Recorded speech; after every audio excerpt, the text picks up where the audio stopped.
mga ginintuang kasaysayan.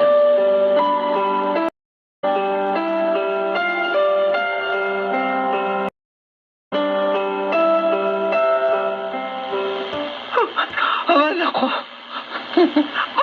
Paano? Hindi mo pa alam? Anong klaseng ina ka? Ano bang ginagawa mo? Totoo nga pala ang sinabi ng biyanan mo na hindi ka maaasahan dahil pabaya kang ina. Bawiin mo ang sinabi mo. At bakit ko naman babawiin? Kung yun naman ang totoo, namatay ang anak mo dahil pinabayaan mo. Hindi pa tayong anak ko. At hindi ako naniniwala sa iyo. Umalis ka. Talaga lang. Umalis ka. Pinaalis mo ang isang taong handang makiramay sa pagdadalamhati mo? Hindi basta yung anak ko. At hindi ko kailangan ng pakikiramay mo. Umalis ka na!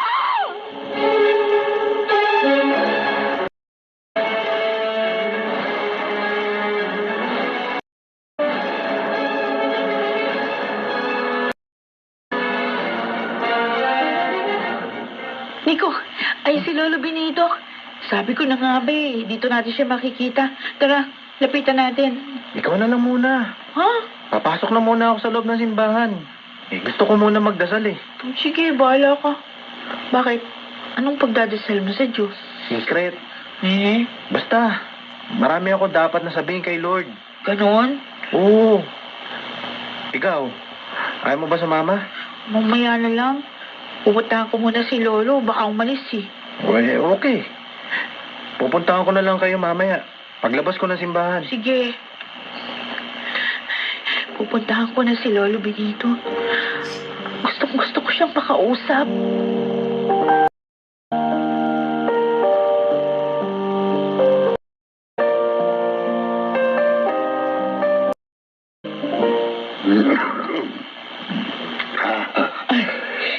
Nagbusog kayo, Lolo? Oo, Apo.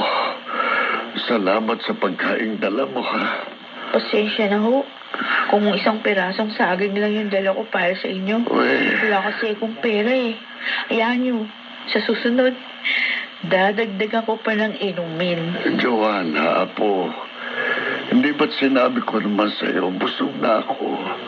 Saka tama na itong tubig galing sa gripo. Lo?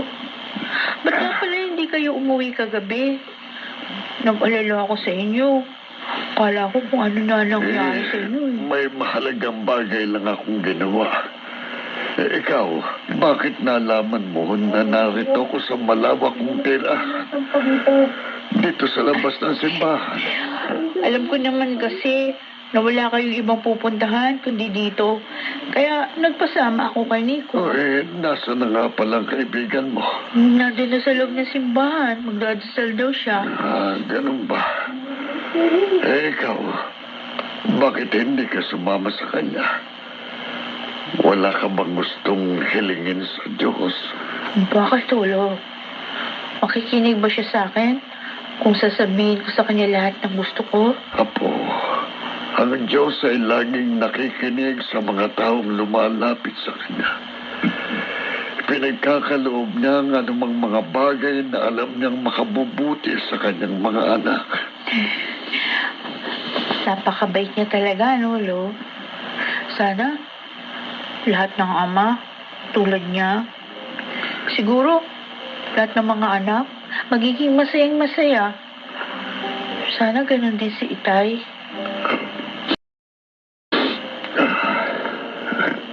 Lo, bakit to?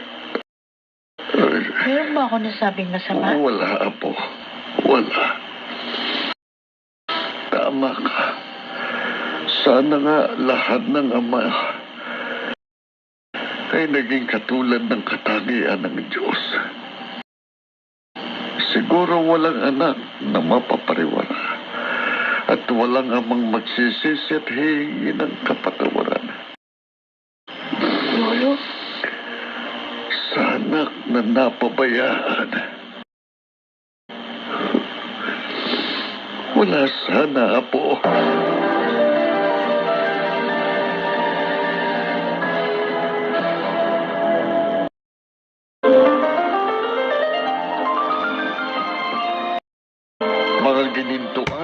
kasaysayan. O Nico, mabuti dumating ka na, anak. Pasensya na ho kayo, Papa. Napasarap po kasi ang kwentuhan namin ni Lolo Benito eh. Nakita niyo siya? Oho, hinanap namin siya kanina ni Joanna. At nakita namin siya sa labas ng simbahan. Hindi ba sa bahay na ni na Joanna tumutuloy ang matanda? Bakit nandun siya sa lugar na yun? May mahalaga daw kasi siyang ginawa kaya nandun siya. Kung ganun ba? Oho. Sige, kumain ka na. Nasa mesa na ang pagkain mo. At pagkatapos, ikuwento mo sa akin ang lahat ng napag-usapan ninyo.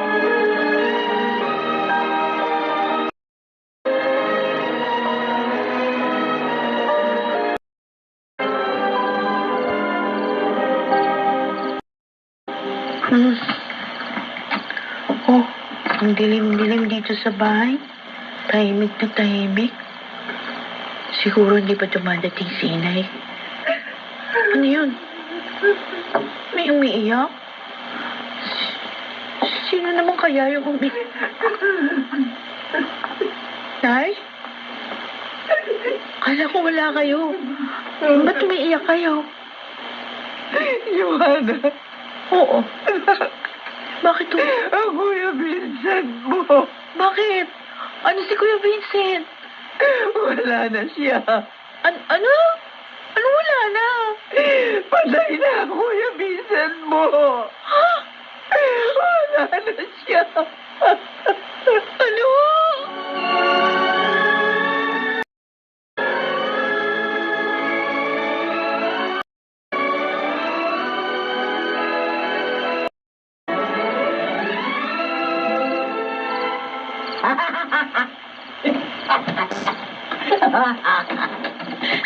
Nay, Ay, amado anak, ikaw pala. Oh, si Odessa. Wala ho. Pumasok sa trabaho. Ah, Bakit parang tuwan-tuwa kayo? ah, Nakita ko, habang papalapit ako, nakatawa kayo. ah, Wala naman kayong kausap. ay, yun ba? Kasi, nakasalubong ko kanina si Carmelita doon sa may labasan.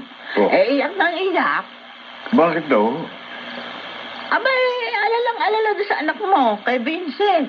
Kasi meron daw nagpuntang babae sa inyo at nakikiramay doon sa pagkamatay ng anak nyo. Alam ko si Odessa yun. Oh, Nakikiramay sa kanya. Dahil binaril daw at napatay ang anak mo si Vincent. sandali ho. Pupuntahan ko Ay, siya. hindi, huwag na. Pero inay, Amado, malaking problema kung magpapakita ka sa kanila.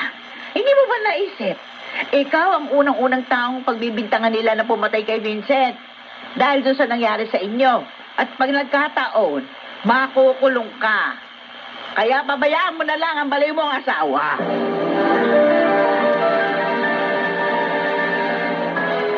mga ginintuang kasaysayan.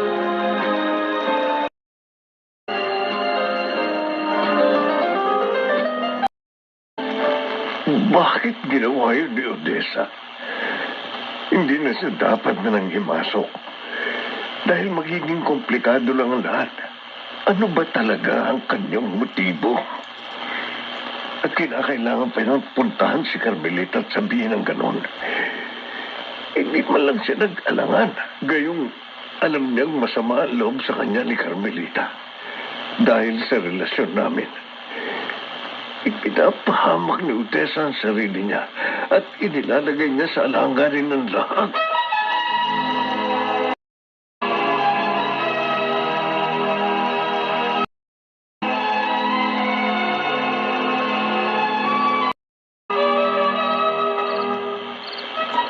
Nakatulog na ang inay. Kawawa naman siya. Sino kaya ang tao nagsabi sa kanyang patay na si Kuya? Oo nga. May narinig na putok ng baril yung mga kapitbahay namin. Pero wala naman nakitang na baril. Tsaka, hindi ako naniniwala na magagawang patay ni Itay si Kuya Vincent. Si Kuya naman kasi, kung bakit hindi pa umuwi dito sa bahay. Tuloy, ganito na mga nangyayari. May tao? Sino naman kaya ito? Teka nga't pupuksan ko yung pinto. Sino ba ka... Larry ang bagay yung minay. Itay?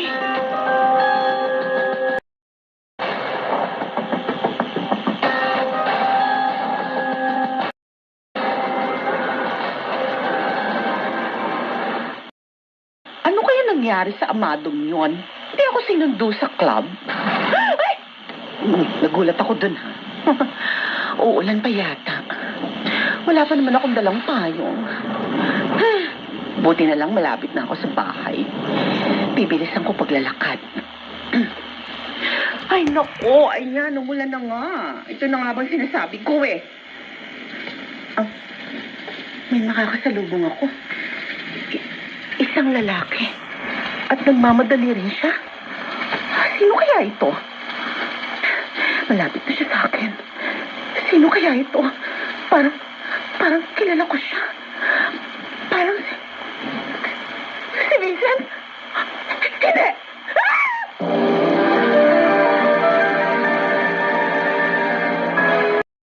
Multo nga kaya ang nakita ni Odessa? Patay na nga kaya si Vincent?